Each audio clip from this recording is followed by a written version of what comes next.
Hello everyone, this is class 12th maths probability.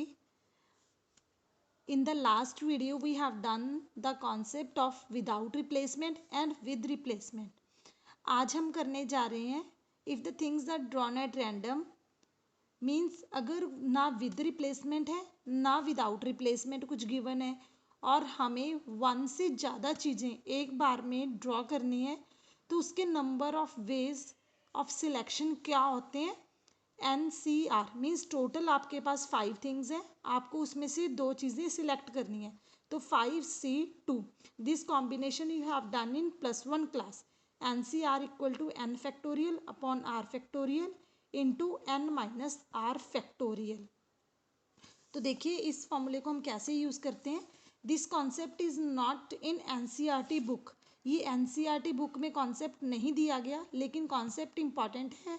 सो आपको यही video में से ही ये समझना होगा। A bag contains 3 red 4 black and 2 green balls. एक बैग में ये बॉल्स दी गई हैं।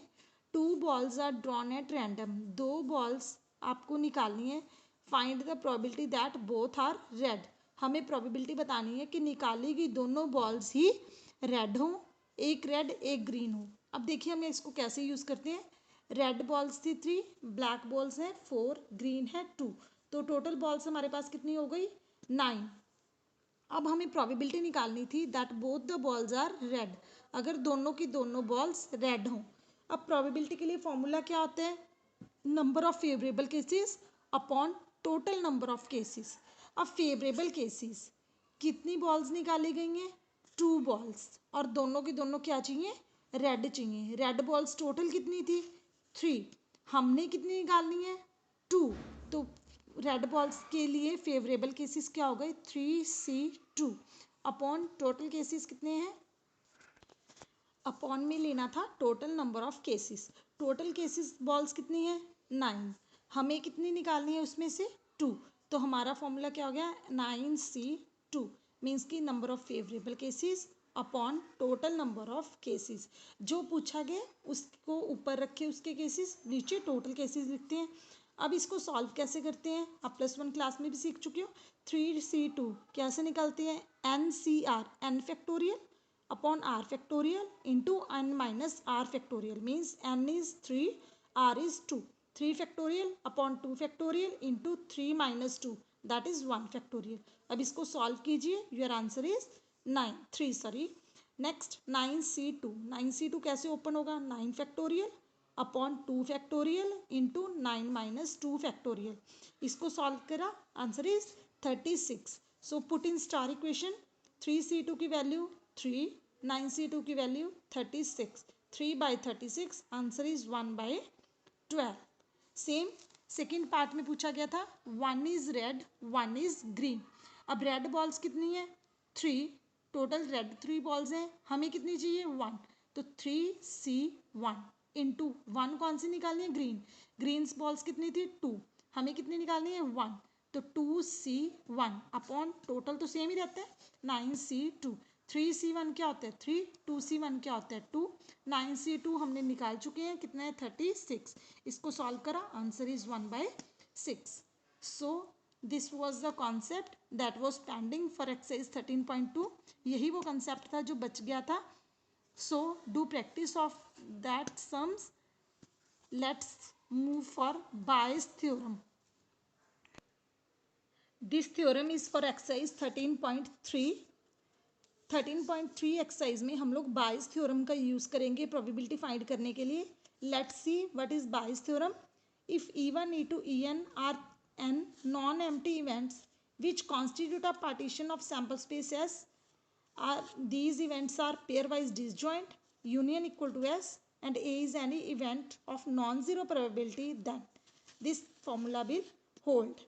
मीन्स कि बायस थ्योरम क्या कहती है कि अगर हमारे पास E1 E2 En कोई नॉन एम्प्टी इवेंट्स हैं जो कि सैम्पल स्पेस की पार्टीशन है, मतलब एक सैम्पल स्पेस था उसके काफ़ी सारे हमने टुकड़े कर दिए, कुछ एलिमेंट्स को E1 में डाला, कुछ को E2 में डाला, कुछ को E3 में डाला, ऐसे करते करते वो सारे के सारे पेयर्स जो हैं वो डिसजॉइंट हैं, मतलब उनमें कुछ भी कॉमन नहीं रखा गया। और उनकी यूनियन करने पे दोबारा एस मिल जाता है। मतलब एक ऐसा सैम्पल स्पेस था जिसके कुछ टुकड़े कर दिए, टुकड़े ऐसे करे कि उसमें कुछ भी कॉमन नहीं है और उनको दोबारा जोड़ें तो वो सैम्पल स्पेस ही बन जाते हैं।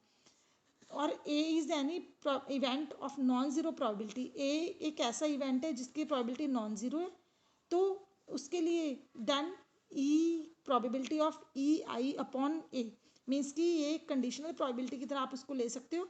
उसका फॉर्मूला ये होता है, मतलब अगर आपको पी ई वन बाई ए चाहिए तो यहाँ पे ई आई की वैल्यू वेरी करती है। अगर आप वन लोगे तो यहाँ पे भी वन वन हो जाएगी, अगर आप टू लोगे तो यहाँ पे भी वो one J equal to one two E one A by E one plus P E two A E by E two, ऐसे बन जाएगा ये फॉर्मूला सारा। ई इसमें वेरी करेगी।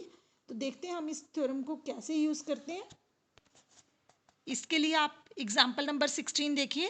Bag 1 contains 3 red 4 black balls, another bag B2 contains 5 red 6 black balls. दो bags हैं, उनमें अलग अलग काउंटिंग दे रखी है बॉल्स की। One ball is drawn at random, एक बॉल निकाली गई है from the bag and it is found to be red. एक पहले तो हमने क्या निकालना है, एक बॉल निकाली गई है वन ऑफ द बैग्स, ये नहीं पता कि किस बैग से निकाली गई है, लेकिन वो बॉल कैसी है, रेड है। Find the probability that it was drawn from the bag 2, लेकिन हम अब बता दिया कि वो बैग 2 में से आए तो उसकी रेड होने की प्रोबेबिलिटी क्या होगी। अगर रेड बॉल आई है तो वो बैग 2 में से आए, उसकी प्रोबेबिलिटी क्या होगी। तो देखिए इसमें दो चीज़ें हैं, एक तो हमें बैग की सिलेक्शन करनी है और दूसरी उसमें बॉल्स की सिलेक्शन करनी है। तो बैग के लिए हम इवेंट्स ले लेते हैं, फर्स्ट बैग को E1, सेकंड बैग को E2।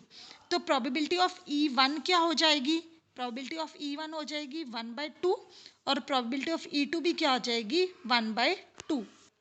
क्यों, क्योंकि हैं ही दो बैग्स में एक बैग की प्रोबेबिलिटी निकालनी है तो कितनी होगी, हाफ ऑफ प्रोबेबिलिटी होगी दोनों की, हाफ चांसेस इसके हैं हाफ चांसेस इसके हैं। ऐसे ही अगर बैग 3 होते, बैग 1 बैग 2 बैग 3, तो उनकी बैग्स की प्रोबेबिलिटी क्या हो जाती, 1/3 1/3 1/3।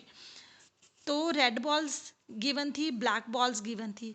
अब हमने फाइंड क्या करना था, सेकेंड बैग में से रेड बॉल आई। ए इवेंट हमने ले लिया कि कैसा इवेंट है जो रेड बॉल आती है जिसमें, तो हमने फाइंड क्या करना है, सेकेंड रेड बॉल आए किस में से, सेकेंड बैग में से। ये कंडीशनल प्रोबेबिलिटी का कॉन्सेप्ट हम लोग पहले भी कर चुके हैं। तो पी E2 बाई ए निकालना है। अब इस पे बाइस थ्योरम लगाइए, क्या रिजल्ट था, P EI by A, P of EI means कि अगर आपको E2 बाई ए निकालना है तो A by E2 into P of E2 upon summation में जितने इवेंट्स होते हैं उन सब का एडिशन। मीन्स कि अगर दो इवेंट्स हैं A1 E2 है तो हमने 2 बार प्लस करा। समीशन का मतलब ये होता है कि आई की वेरिएशंस है, कहाँ तक है 1 और 2 है। अगर वो 3 भी होता तो plus PE3 A by E3 भी हो जाता। अब हमने सबकी वैल्यूज पुट करनी है। अब देखिए E2 और E1 की प्रोबेबिलिटी हमें पता है, ये भी 1/2 है, ये भी 1/2 है, ये भी 1/2 है। प्रॉब्लम किसकी रहेगी, A बाई E2 और A बाई E1 की।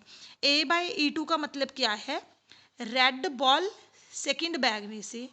A बाई E1 का मतलब क्या है, रेड बॉल फर्स्ट बैग में से।